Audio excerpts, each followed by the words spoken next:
What if the struggle for freedom turns into an endless war? In a world torn apart by hatred, where power hides its crimes behind slogans, a revolution emerges from the shadows. A girl born amidst betrayal, a father haunted by the past, and a regime that never ceases its thirst for blood. One battle after another, 2025, is not just a political film, but a dark journey about family, identity, and the true price of resistance. Be prepared, because every battle here leads to another. From a bridge overlooking the facility, Perfidia spies on an immigrant detention center. She later meets the French 75, her revolutionary cell, and together they plan a daring rescue. At night, the rebels quietly seize the gate guard, cut through the fence, and storm inside, waking the soldiers and taking them hostage. As the team searches for the detainees, Perfidia heads to the main office and corners Captain Stephen at gunpoint. She explains her group's ideals, but he dismisses everything, focusing only on her looks. Disgusted, she humiliates him by forcing him to walk around exposed and powerless. A rebel truck pulls up at the gate, freeing all the immigrants. Over the radio, Pat gets the signal and sets off fireworks nearby to distract the area and secure their escape.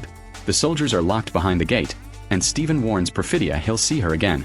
Before leaving, Pat throws a smoke grenade, condemning the soldiers for backing a fascist system and calling for revolution. The rebels drive off, Pat and Perfidia share a kiss, fire their guns in celebration, and from that night on, the two begin a relationship. Pat begins building explosives, while Perfidia publicly shames politicians who support laws violating human rights. Soon, the rebels launch coordinated attacks on government buildings, banks, and even the power grid, plunging the city into darkness. From the shadows, Stephen investigates the bombings, secretly observing the group and obsessing over Perfidia. When he realizes that Pat and Perfidia are a couple, jealousy consumes him. Later, Perfidia and another rebel infiltrate a courthouse and hide explosives in a restroom ceiling, but Stephen catches her in the act. Instead of arresting her, he proposes a dangerous deal: her freedom in exchange for meeting him later at a specific place. That night, they meet at a motel, and Perfidia sacrifices her dignity to protect herself and the mission. Months pass, and she continues her rebel actions despite being heavily pregnant, worrying both her parents and Pat. After the child is born, Perfidia falls into deep postpartum depression and grows distant from her baby. Pat pleads with her to choose family life, but she abandons him and the child to continue the struggle. Later, while Pat shops for baby supplies, Stephen approaches him quietly and begins asking unsettling questions about his daughter. Pat answers Stephen casually, thinking it's harmless, until Stephen unsettles him with a strange, personal comment. Soon after, the rebels storm a bank to rob it. When a guard resists, Perfidia shoots him, triggering the alarm and forcing a chaotic escape. A high-speed chase tears through the city as the rebels shove cars aside to avoid traffic. Both rebel vehicles eventually crash, and the group flees on foot. Police quickly surround Perfidia and arrest her. In custody, Stephen visits and offers her freedom in exchange for revealing the locations of the French 75's key members. Once Pat hears of her arrest, he prepares to disappear.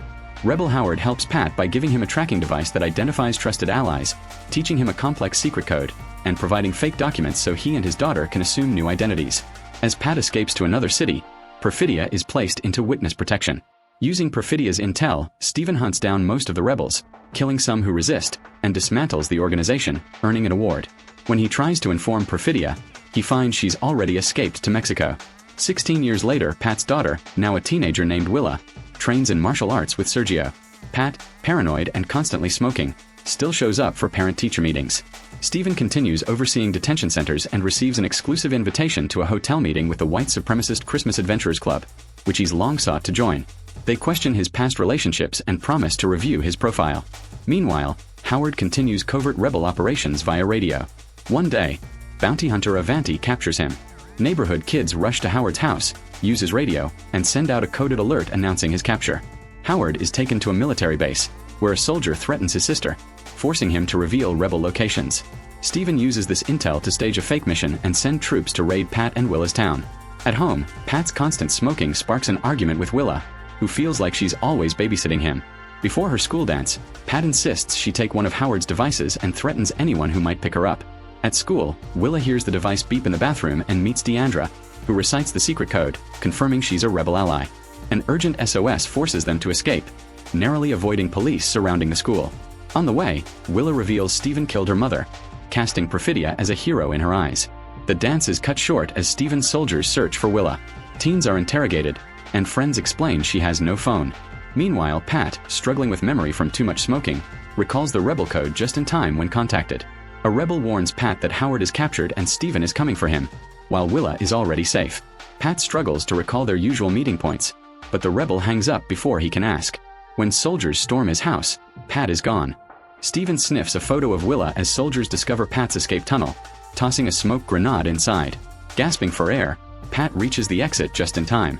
He calls the rebel base from a payphone, but forgetting the full code, they give him no information. As soldiers raid the town, Pat moves in secret. Sergio, alerted by his wife about immigrant arrests, agrees to hide Pat. During the drive, Pat explains French 75 and Willa's situation, learning she's had a secret phone all along, though neither he nor Sergio knows the number. Outside, townspeople protest, resisting the soldiers' presence. A protester throws a Molotov, igniting the street, and cops fire into the crowd as soldiers advance with shields. Sergio rallies skaters to hide the remaining immigrants at their usual church, then takes Pat to his apartment, gathering cash and weapons. Pat calls the rebels, who still demand the code. Furious, he guesses another code and reaches a supervisor, an old friend, who finally confirms his identity and gives him Willa's coordinates. Meanwhile, Sergio and his wife shepherd the immigrants through a secret tunnel. Soldiers storm the store, yanking the shutter, but Pat and BG escape through the roof while Sergio leads the others to safety. At the police station, a soldier threatens Willa's friends, forcing them to reveal her secret number. Willa's phone rings, and Deandra is furious at being kept in the dark. Deandra throws Willa's phone out the window, but Stephen still tracks it. Pat chases BG and his friends across rooftops, but he slips, is tossed, and arrested. BG informs Sergio and confirms he has the gun. That night, Deandra hides Willa in a convent, asking the nuns to keep Perfidia's truth from her. Meanwhile, the Christmas Adventurers Club discusses Stephen, noting his mixed-race child. They suspect the town raids are a cover for him to find Willa and review Perfidia's last known location in Cuba or Ehlers. To protect the girl, they instruct Stephen to clean the mess. At the police station, Pat pretends to be a confused addict. During hospital screening, a nurse's coded questions reveal his identity, and confirming he hasn't taken insulin, he's taken to a private room for safety. The nurse uncuffs Pat and reveals an escape route. He sneaks out and Sergio picks him up. Meanwhile, Stephen questions a shop owner near Willa's last phone location, learning about a car heading to the hills and a convent there. At the convent, Willa trains in combat and firearms. Hearing nuns insult her mother, she asks Deandra for the truth, learning that Perfidia betrayed them. Suddenly, soldiers storm in, capturing everyone. Willa is taken to Stephen, who tests DNA to confirm paternity. She defiantly insists Pat is her father, taunting Stephen until the machine confirms she is his daughter. On the road, police spot Sergio and Pat, triggering a chase. Sergio hands Pat a gun and slows the car for him to jump, but Pat hesitates, forcing Sergio to swerve sharply and make him fall. Pat hides in a ditch as police continue to tail Sergio. He steals a car and heads to the convent, finding a vantage point. After Stephen removes the test evidence, he drags Willa into his car. Pat fires from a distance, missing, while soldiers return fire as Stephen flees. Desperate, Pat pursues them, guided by Howard's device. Hours later, Stephen meets Ivani, offering money to eliminate Willa, but Ivani refuses to harm a child. Stephen pays him to hand her to a far-right militia. Willa struggles, kicking Stephen, but he forces her into Ivani's car. Meanwhile, cops stop Sergio, who pretends to be drunk and claims he threw out trash. Down the road, Tim approaches Stephen's car, asks him to lower the window, and shoots him in the head, causing a crash. Pat arrives moments later, horrified, and is relieved to find only Stephen's body. At the militia base, Ivani uncuffs Willa after seeing the soldiers' sinister behavior. She runs while Ivani shoots the guards, then grabs a gun and finds all the soldiers and Ivani dead. Taking his keys, Willa drives off but spots Tim following her. She abandons the car, hiding as Tim, blinded by the sun, crashes into it. Willa recites the rebel code. Tim fails to respond, so she shoots him. Another car arrives, it's Pat. She panics, says the code, and he reassures her. They hug and drive off together. Meanwhile, Stephen, alive but disfigured, prepares for his next meeting with the Christmas Adventurers Club. When asked about Perfidia, he lies that she sedated him and exploited him. The leaders, convinced, approve his membership. Stephen settles into his new office, unaware it's a trap. Deadly gas fills the room, killing him instantly. Two men in hazmat suits remove and cremate his body. Meanwhile, Pat gives Willa a letter from Perfidia, which he had kept to protect her from her parents' dangerous past. She reads it, seeing Perfidia's apologies and hopes that Willa will grow up to change the world. Willa hugs Pat in gratitude. Later, they finally get phones and start following rebel news on the radio. Willa even joins protests, stepping into her own path of resistance.